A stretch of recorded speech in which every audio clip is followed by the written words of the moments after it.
Hello दोस्तों, नमस्कार। हमारे यूट्यूब चैनल में स्वागत है आपका।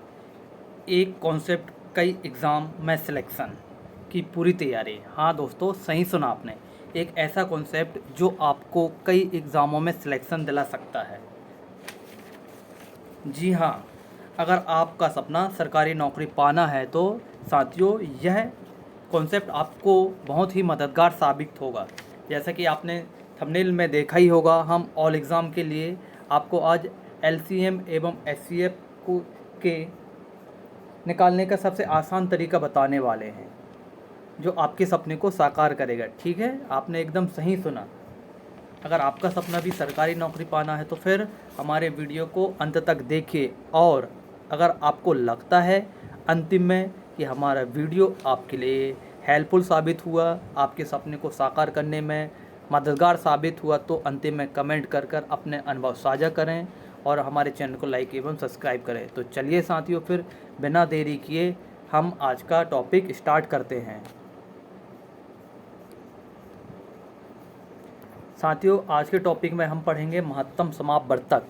महत्तम समापवर्तक पढ़ने से पहले, निकालने से पहले उसकी हमें बेसिक जानकारी होना ज़रूरी है। तो जैसा कि आपने थंबनेल पेज में देखा है, ये आज हमारा पहला लेक्चर है।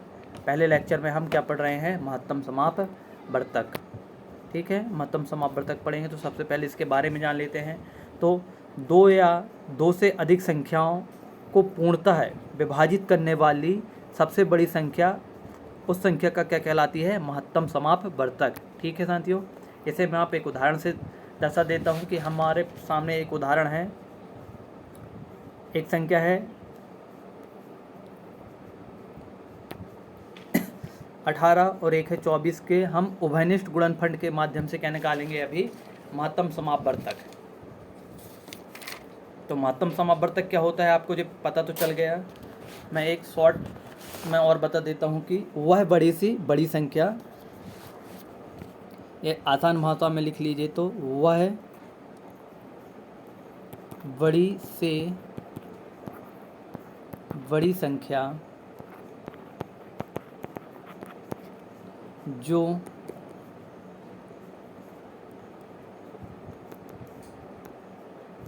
एकदम आसान डेफिनेशन लिख लीजिए, वह बड़ी से बड़ी संख्या जो दी गई सभी संख्या को विभाजित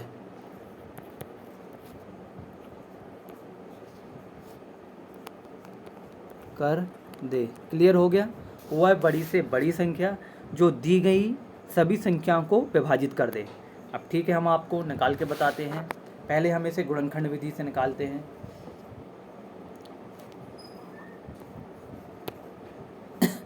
इनके अभाज्य गुणनखंड निकाल लेते हैं हम पहले।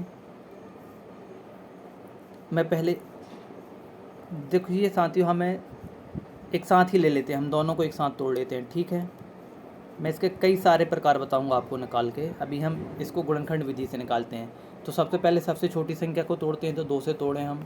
2 से तोड़ेंगे तो 2 इनाम 18 और 2 एकम 2, 2 दूनी 4। ठीक है, फिर 2 से तोड़ें तो साथियों जो होगा, एक सेकंड,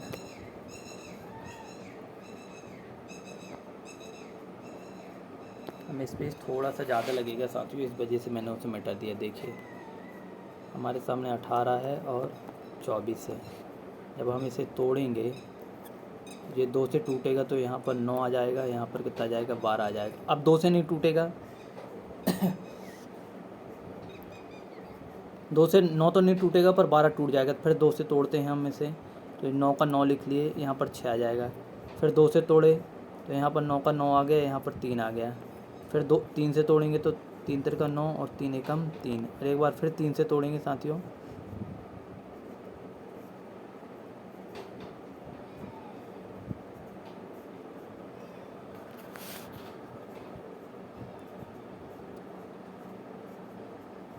तो जो हो जाएगा यहाँ पर 3 एकम 3। ऐसा अगर अपन एक साथ निकालेंगे तो जो क्या हो जाएगा? हमारा एलसीएम। पर अभी हम क्या ज्ञात कर रहे हैं? ऐसा निकालेंगे जो हमारा क्या हो जाएगा? LCM। परंतु साथियों आज हम क्या पढ़ने वाले हैं, HCF, है ना, समझ में आ गए। तो अब मैं आपको HCF निकाल के बता देता हूँ। अब HCF में क्या होता है साथियों, जैसे मैं 18 का गुणनखंड लूँ, किसके लूँ मैं, पहले 18 के गुणनखंड लूँ। जब मैं अगर इसे तोड़ूँगा तो 2 गुणित देखिए मैं एक एक तोड़ के बता देता हूँ पहले इसे। अगर हम पहले 2 को तोड़ेंगे तो इसके गुणनखंड क्या होंगे,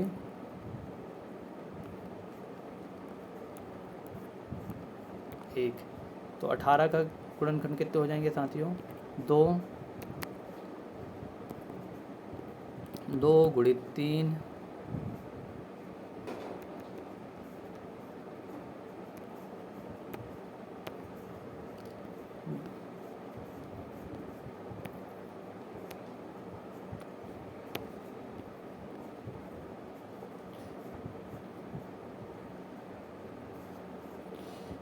हो जाएंगे 2 गुणित 3 गुणित 3, 2 छिंग 2 तिया 6 और 6 तिरी 18। अब इसके बाद अपन किसके निकालते हैं, 24 के।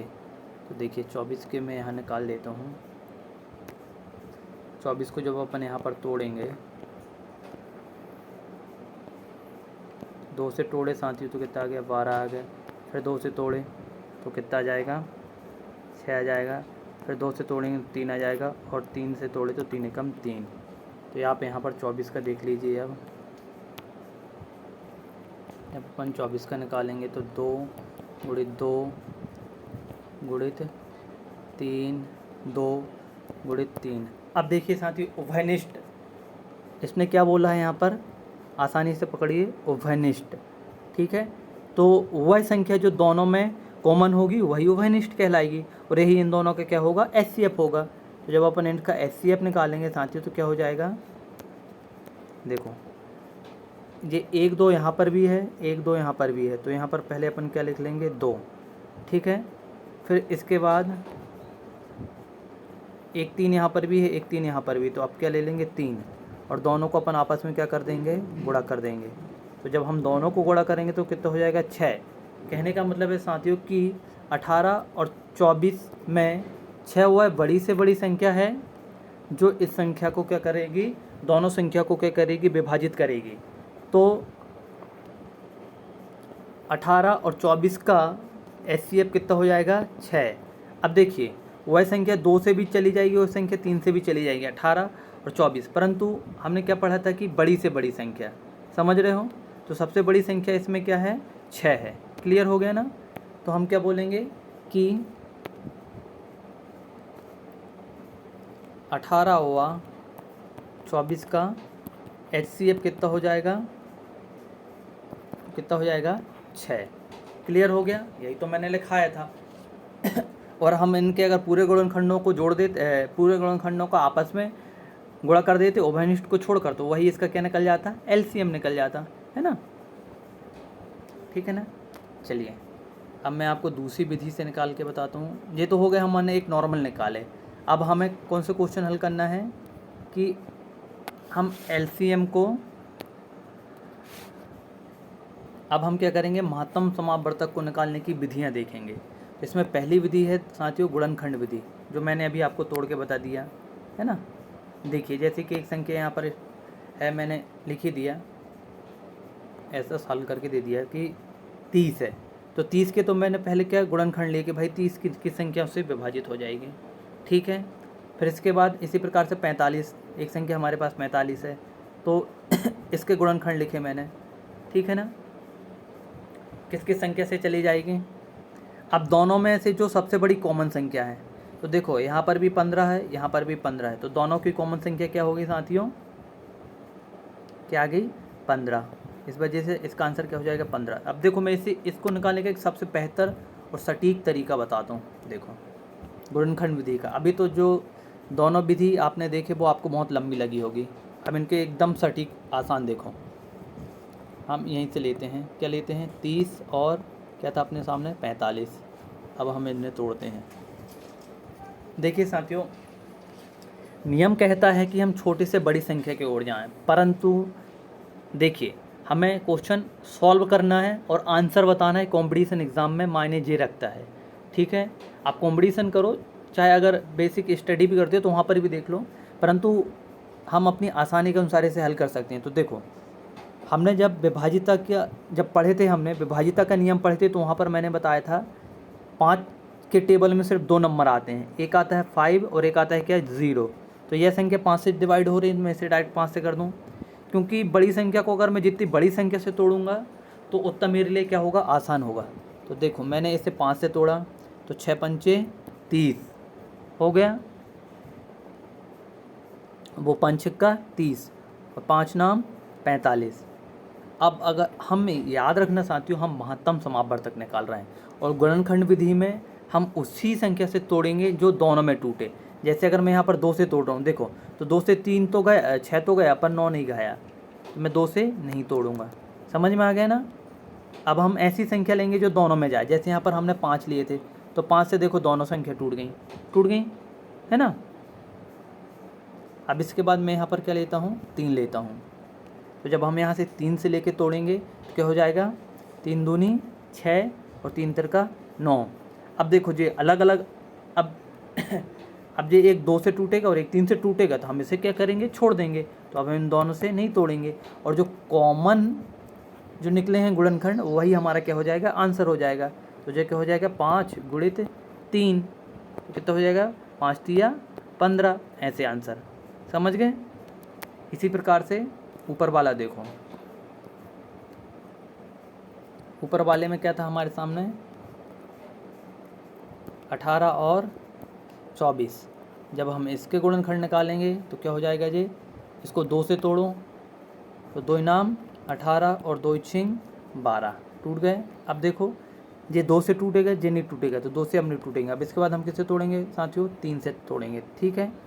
तो जब हम इसे 3 से तोड़ेंगे तो देखो 3 तिरका 9 और 3 चौके 12। अब ये टूटेगा 3 से, ये नहीं टूटेगा, तो दोनों का उभयनिष्ठ गुणनखंड क्या आ गया हमारे पास, 2 और 3। तो 2 गुणित 3 बराबर कितना हो जाएगा, 6। तो हम क्या बोल सकते हैं, 18 व 24 का HCF बराबर कितना हो जाएगा, 6। समझ में आ गया ना। तो कैसे आप गुणनखंड विधि से तोड़ सकते हैं, एकदम इजी। अब इसके बाद हम आगे बढ़ते हैं, अब दूसरी विधि से देखते हैं साथियों। देखिए, अभी हमने पहली विधि क्या देख लिए, गुणनखंड विधि से, जिसमें मैंने आपको साथियों, अभी हमने पहली विधि क्या देख ली है, गुणनखंड विधि, है ना। पहली विधि क्या देखे हमने, गुणनखंड विधि, गुणनखंड, है ना। गुणनखंड को भी मैंने आपको 2 प्रकार से तोड़ना बता दिया है, एक सिंगल सिंगल और दूसरा दोनों को कॉमन लेके एक साथ तोड़ना बता दिया ना, ठीक है। अब हम इसकी दूसरी विधि करते हैं। तो दूसरी विधि क्या है, अभाज्य गुणनखंड विधि, ठीक है साथियों। अब हम क्या लेते हैं, अब दूसरी विधि से तोड़ते हैं, अभाज्य गुणनखंड विधि। दूसरी विधि क्या है, अभाज्य गुणनखंड विधि, मतलब हमें जो संख्या दी होंगी उन्हें हम अभाज्य गुणनखंड में तोड़ेंगे पहले, और उन गुणनखंडों में भी जो जोड़ा बनेगा वही हमारा क्या होगा, आंसर होगा, घात के रूप में, ठीक है ना। देखिए, अब मैं इसी संख्या को तोड़ के बताऊँ, है ना। देखिए, हमारे सामने संख्या है क्या, 48 और क्या है 36। तो हम पहले 48 के गुणनखंड निकाल लेते हैं, है ना। किसको तोड़ें, 48 को, ठीक है। हमारे सामने एक संख्या है 48 और एक है 36। तो देखिए, हम यहाँ पर पहले 48 को तोड़ लेते हैं, 2 से तोड़े तो 2 दूनी 4 और 2 चौके 8। फिर यहाँ फिर से 2 से तोड़ेंगे, जब हम इसे 2 से तोड़ेंगे तो 2 एकम 2 और 2 दूनी 4। फिर 2 से तोड़ेंगे तो 2 छिंग 12। फिर 2 से तोड़ेंगे तो 2 तिया, सॉरी, जब 2 से तोड़ेंगे तो 2 तिया 6, और फिर अब 3 से तोड़ेंगे तो 3 एकम 3। साथियों याद रखना, गुणनखंड में तब तक तोड़ते हैं जब तक कि 1 ना आ जाए। क्लियर हो गया। अब हम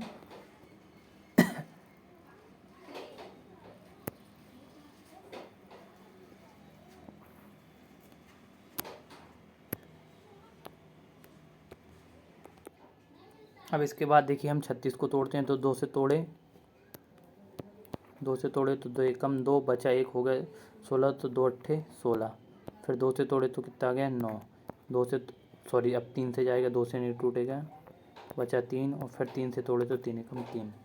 अब देखो अब जब हम इसके लिखते हैं तो जो संख्या जितनी बार होती है उसको उतनी घात लगा देते हैं। देखो 1 2 3 4, तो 2 की घात कितनी है, देखो यहाँ पर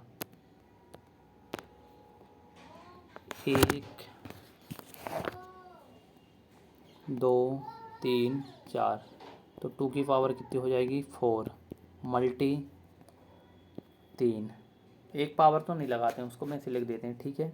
अब इसके बाद 36, 36 में देखो 2 की पावर 2 है ना, क्या हो जाएगा 36 में 2 की पावर 2 मल्टी 3 की पावर भी कितनी हो जाएगी 3 हो जाएगी, है ना। अब सबसे छोटी घात वाली संख्याओं को लेते हैं जो दोनों में कॉमन हो, ले लेते हैं यहाँ पर। तो देखो छोटी का, इसमें 2 की घात 4 है और इसमें 2 की घात 2 है, मतलब 2 की घात 2। अब इसमें 2 1 की घात 3 है और 3 की घात 1 है और 3 की घात 3 है, तो क्या ले लेंगे 3 की घात 1। क्लियर हो गया। अब अपन इसका मल्टी कर देंगे, तो 2 की घात 2 बराबर कितना हो जाएगा 2 की पावर 2 है ना, तो 2 की घात 2 का कितना हो जाएगा 4 गुणित 3, जब हम इन्हें फिर से गुणा करेंगे तो 4 तिया 12, इस तरीके से 12 निकल जाएगा। तो हम क्या बोलेंगे कि 48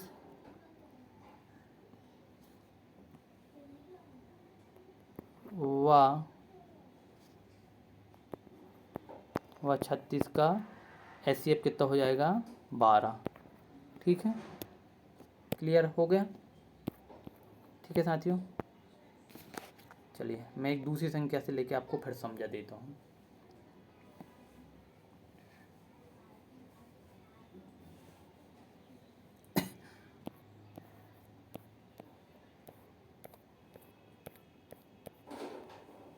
जैसा कि हम एक संख्या लेते हैं, दो संख्या लेते हैं हम, यहाँ पर देखिए हमें निकालना है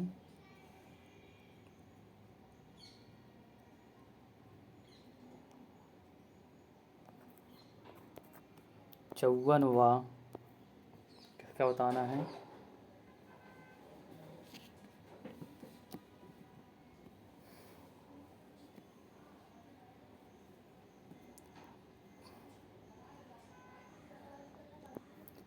63 का HCF है ना। चलिए तो हम किसको तोड़ते हैं 54 को तोड़ते हैं।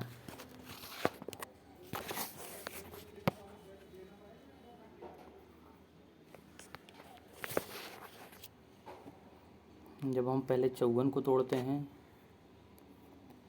तो 2 से तोड़ेंगे, तो 2 दूनी 4, 2 सत्ते 14, अब 3 से जाएगा 3 9 3 नाम 27, 3 से जाएगा तो 3 तिरका 9 और 3 से जाएगा तो 3 एकम 3 हो गया। अब इसके बाद हम इसे 63 को तोड़ते हैं, है ना। देखो जब हम 63 को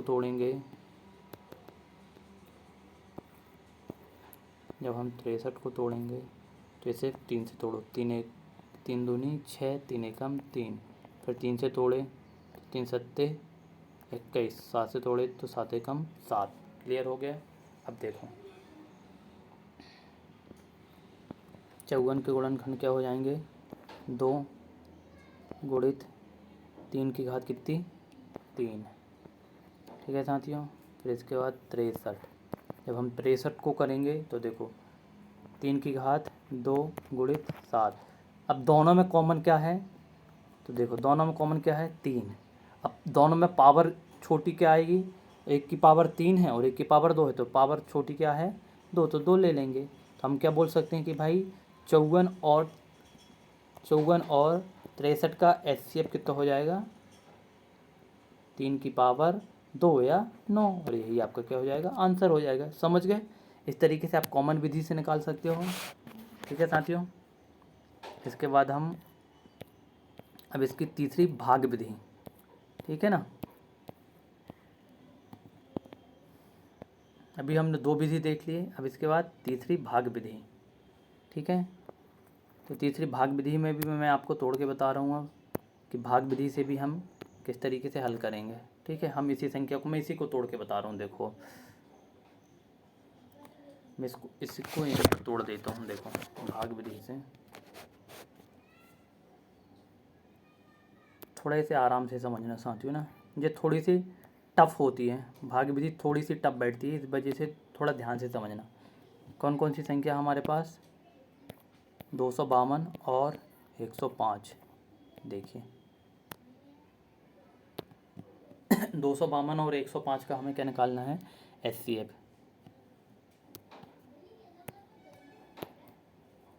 किसका निकालना है, 252 हुआ 105 HCF, है ना।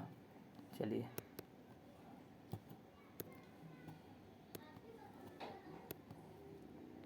HCF यहीं पर हम निकाल के इसे दे देंगे। हम भाग विधि में, जब हम भाग विधि में करते हैं तो यहाँ पर थोड़ा सा ध्यान ये रखना है साथियों कि जो बड़ी संख्या रहती है, जो बड़ी संख्या रहती है उसमें भाग देते हैं अपन किस संख्या का, छोटी संख्या का। ठीक है ना,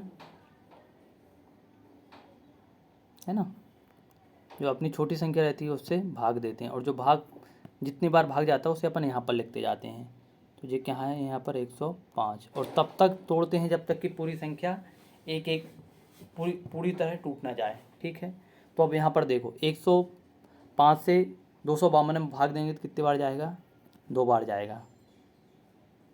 2 एकम 2, है ना, या पीछे से ले लो। देखिए यहाँ पर है ना, 5 दूनी 10, इससे करेंगे 5 दूनी 10 का शून्य हाथ पे 1, 2 बार तो जाएगी। और जो 2 का मल्टी 0 से करेंगे तो 0 आएगा, परंतु कैरी का 1 है तो यहाँ पर कितना आ जाएगा, 1 आ जाएगा। और 2 एकम 2। अब इसे अपन क्या करेंगे, घटा देंगे। जब घटाएंगे तो यहाँ पर कितना बचेगा, 2 बचेगा, और यहाँ पर कितना बचेगा, 4 बचेगा। बच गया, 1 सेकंड, इसके लिए स्पेस की थोड़ी सी बचेगी, तो यहाँ पर अपन क्या लिख लेते हैं, थोड़ा मैं यहाँ खिसका के लिख लेता हूँ। ठीक है, 142 बच गए साथियों। अब इसके बाद मैं क्या करूँगा, अब जो हमारी जो फिर बड़ी संख्या कौन सी आएगी, 105। अपन 105 को यहाँ पर लिखेंगे, यहाँ अंदर लिखेंगे। देखो तो अब फिर 42 का मल्टी ऐसा करो कि 105 से ज़्यादा ना हो, तो ये भी कितने बार जाएगा, 2 बार जाएगा। 2 दूनी 4 और 2 चौके 8, बच गया। अब फिर से इसे माइनस करो, 5 में से 4 गया तो कितना बचा, 1, और 10 में से 8 गया तो कितना बचा, 2। अब साथियों हमें 42 को यहाँ पर लिख के लाना है। ठीक है, अब इसके बाद देखो ये भी 2 बार जाएगा, तो 21 एकम 21, 21 दूनी क्या आ जाएगा, 42 आ जाएगा। जब अपन इसे काटेंगे 0 हो जाएगा। तो साथियों जिस संख्या से संख्या पूर्णतः डिवाइडेड हो जाती है ना, वही संख्या आपका क्या होता है, भाग विधि में आंसर होता है। देखिए यहाँ तक यहाँ किससे गई पूर्णतः है, तो 21 से, तो इसका आंसर कितना हो जाएगा, भाग विधि में 21 हो गया। अब आप 21 से दोनों संख्याओं को तोड़ के देख लो, ऑटोमेटिक टूट जाएंगी, है ना। मैं अब 21 से देखो आपकी दोनों संख्या तोड़ के बताता हूँ। 21 से हम अपनी दोनों संख्या तोड़ेंगे तो देखो 252,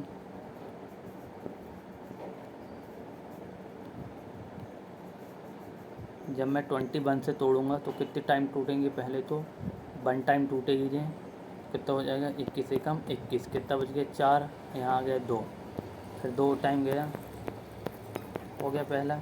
इसी प्रकार से जब मैं 105 से 21 से तोड़ूंगा तो 21 पंचे कितना होता है, 105। समझ में आ गया, है ना। ऐसा करते हैं। चलिए आपके लिए होमवर्क है साथियों, आपको 35 व 42 का HCF बताना है भाग विधि से। ठीक है, किस विधि से बताना है, भाग विधि से।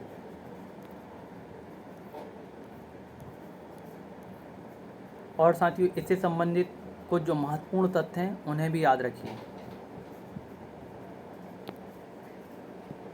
HCF हमेशा दी गई सबसे छोटी संख्या से बड़ा नहीं हो सकता। ठीक है ना साथियों, मतलब कि हमें जो संख्या दी गई है उससे बड़ा नहीं हो सकता। उदाहरण के लिए आपको अगर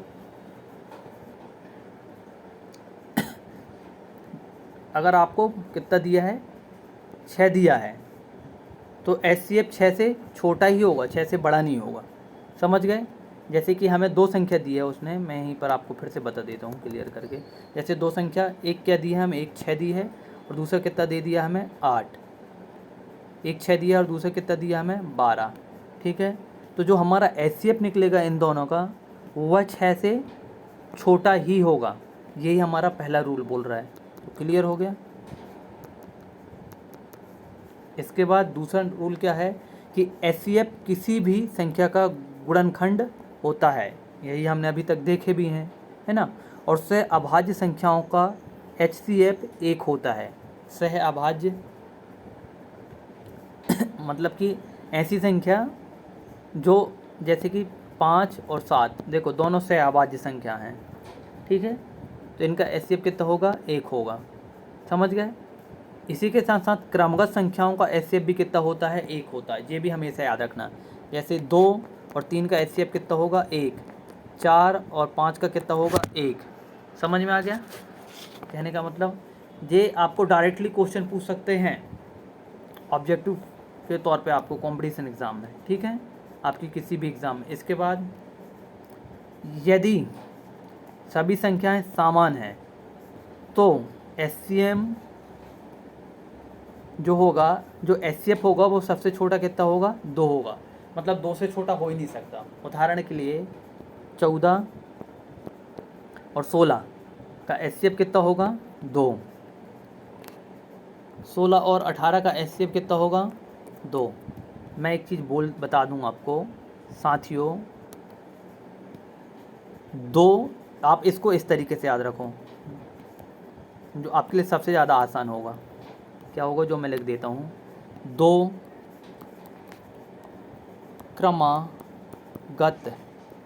क्रमागत सम संख्याओं का HCF कितना होगा, HCF कितना होगा, 2 होगा। बस इतना सा याद रख लो। 2 क्रमागत सम संख्याओं का HCF कितना होगा, तो 2 होगा। याद रख लिए? या क्रमागत सम संख्याओं का HCF कितना होगा, तो 2 होगा। हमेशा याद रखना।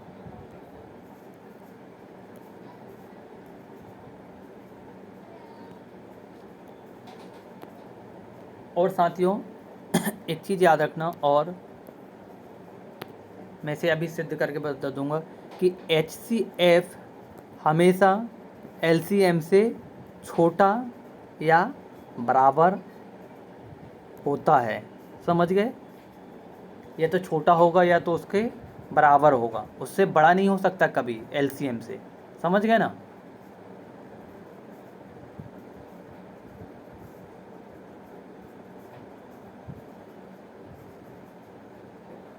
तो जैसे कि साथियों यहाँ पर देखिए, हमेशा छोटा होगा। जैसे कि अभी मैंने क्या निकाला था, यहाँ पर हम 12 और 24 का क्या निकालते हैं, HCF निकालते हैं, है ना। HCF निकालेंगे तो कितना आएगा, 12 आएगा, है ना। और इन दोनों का हम LCM निकालते हैं तो LCM कितना होगा, 24 होगा। तो देखो HCF जो होता है वो हमेशा LCM से कितना होता है, छोटा होता है। वो यही तो बोल रहा है, इसके बराबर होता है। इस तरीके से ये क्या हो जाएगा, सिद्ध हो जाएगा, है ना। ठीक है ना। तो इस तरीके से साथियों हमारा आज का टॉपिक यहीं पर समाप्त होता है। तो मुझे बताइए, मैंने जो महत्तम समापवर्तक निकालने की आपको जो 3 विधि बताई थी, उनमें से आपको सबसे आसान कौन सी विधि लगी? आप उस आसान विधि आपको कौन सी लगी, आप वह कमेंट कर जवाब दीजिए।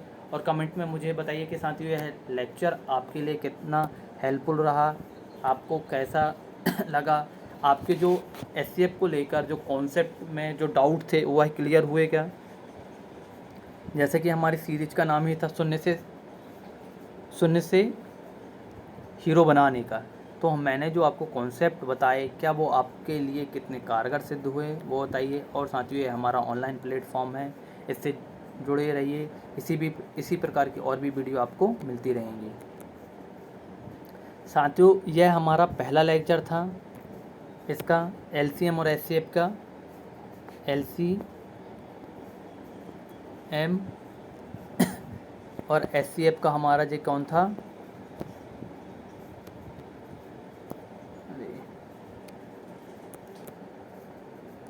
तो आज के वीडियो में हमने क्या देखा साथियों, HCF के बारे में, है ना। आज हमने HCF के बारे में पढ़ा, इसकी संपूर्ण जानकारी ले। अब हमारा जो नेक्स्ट लेक्चर होगा दूसरा, उसमें हम LCM पढ़ेंगे, LCM के बारे में पढ़ेंगे।